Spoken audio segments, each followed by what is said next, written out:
Hey guys, DT Rockstar 1 here. General Motors has been toying with the idea of a mid-engine Corvette for more than half a century now. None of these cars ever saw past the concept car stage. They never went into production until now, because now they're teasing us with the C8 Corvette, which is indeed a mid-engine Corvette. So that is why General Motors has been teasing us with a lot of their old concept cars that were mid-engine. And some of those included the CERV 1, CERV 2, and CERV 3 that were at the 2018 Concours d'Elegance of America. So we're going to focus on those three today. The CERV 3 is a car that most of you are familiar with. It's been on magazine covers, it's been in video games, and it's just a beautiful design. But before we get into that, I want to go back to the beginning and explain what these cars are about and the history of them.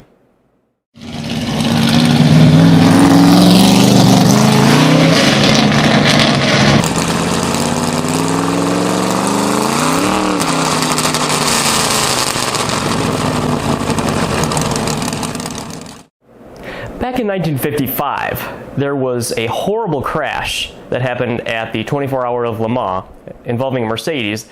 The car went airborne, crashed into the wall, and turned into a huge fireball, and it killed dozens of spectators and the driver. After that, there was they issued a racing ban on factory racing. General Motors was a part of this racing ban. They would not support any kind of factory racing. But the chief engineer at the time, Zora Arkus-Duntov, saw the benefits of racing on the brand. At the time, the Corvette was seen as just a pretty car that was all show and no go. And so Zora Duntov, he saw the benefits of it. He saw that racing would prove the critics wrong, that it was more than just a pretty car, that it actually had some performance potential. But because of the racing ban, they had to create a lot of these racing cars in secret. The most famous one they did was the Corvette Grand Sport, which, by the way, there was also one of those at the Concours d'Elegance. But the CERV 1 was one of the other mid-engine cars that they built in secret.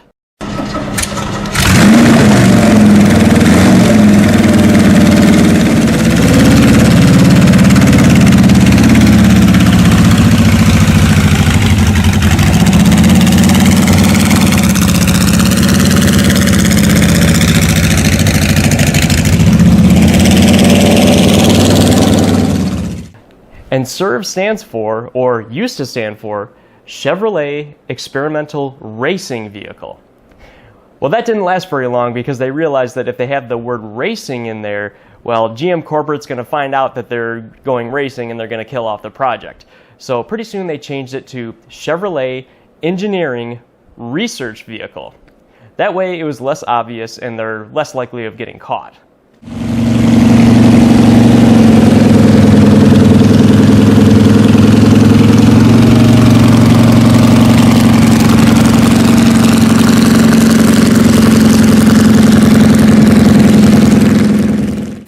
Unfortunately, most of these projects did end up getting found out about, and GM Corporate ended up killing off the projects. But they did learn a lot about the engineering and the handling of these cars. If you look at CERV 1, it looks like something that would go around the Indianapolis 500. It was mid-engine. Without any fluids, the dry weight, it was 1,450 pounds. And at one point had 500 horsepower. I believe it reached a average speed of about 206 miles per hour, and it is loud. Anything because you work for me anyway.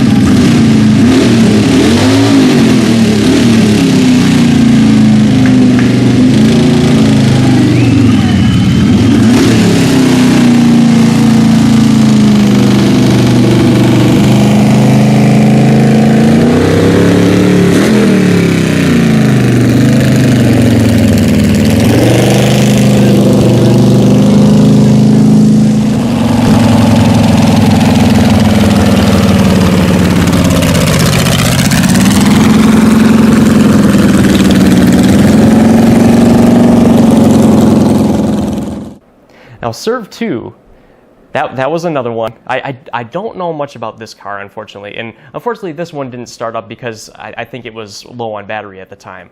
But that was another project that they did in secret, and unfortunately, it did get found out, and GM Corporate killed the project.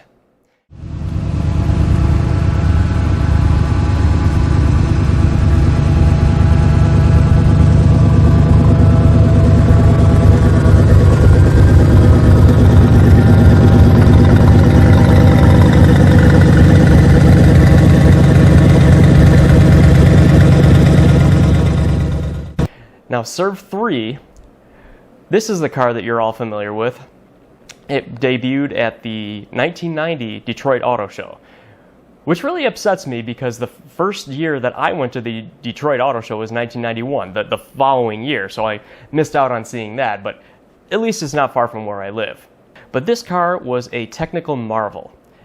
Keep in mind, this was from 1990. It was made from carbon fiber, Nomex, and Kevlar.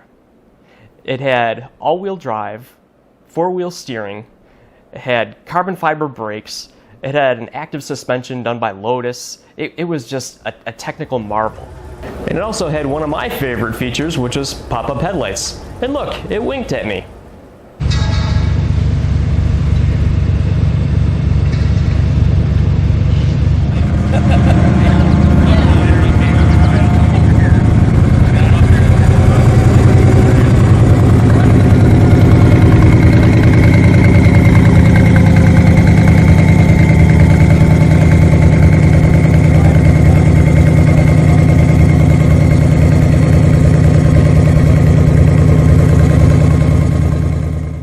The engine was the LT5, which is the same engine that you saw in the C4 Corvette ZR1. However, this one had a couple of turbos slapped to it. So it was the LT5 twin turbo. And so the result, instead of having 375 horsepower like the ZR1, this one had 650 horsepower.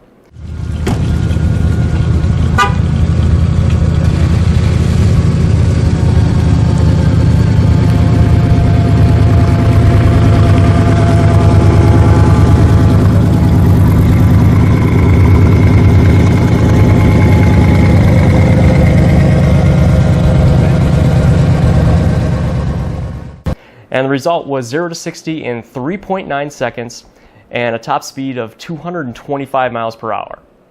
That's getting pretty close to McLaren F1 territory. Not quite, but that's getting pretty close. But unfortunately, again, this car was not meant to be as far as production goes because sources say it would have cost $300,000 to $400,000 to put into production. And that's not really a price that anybody wants to pay for a Corvette. And I think one thing that makes it special is the fact that it's the only one that was made. If I could go down to my local Chevy dealer and see a CERV 3 at all these Chevy dealers, it wouldn't feel special anymore. But the fact that it's the only one, seeing that car makes it very special to see, as well as the other CERV 1 and CERV 2. And now look at this picture here. This is a sight to see. We've got the CERV 3 and a Bugatti Royale, which was also at the Concours d'Elegance. Now, for those of you who are interested, the Bugatti Royale is on permanent display at the Henry Ford Museum in Dearborn, Michigan. So definitely be sure to check that out because that is, I believe, one of 6 made. It's an incredible car. I really want to thank you guys all for your support and commenting and watching these videos. If you enjoyed this video, please be sure to give it a thumbs up because it'll help me a lot. It'll help me bring more footage like this to you guys. I really want to share this passion with you guys. I really want to thank the guys from General Motors for helping me get all this footage and everybody involved. So this is DT Rockstar 1. Thank you very much for watching and we'll see you next time.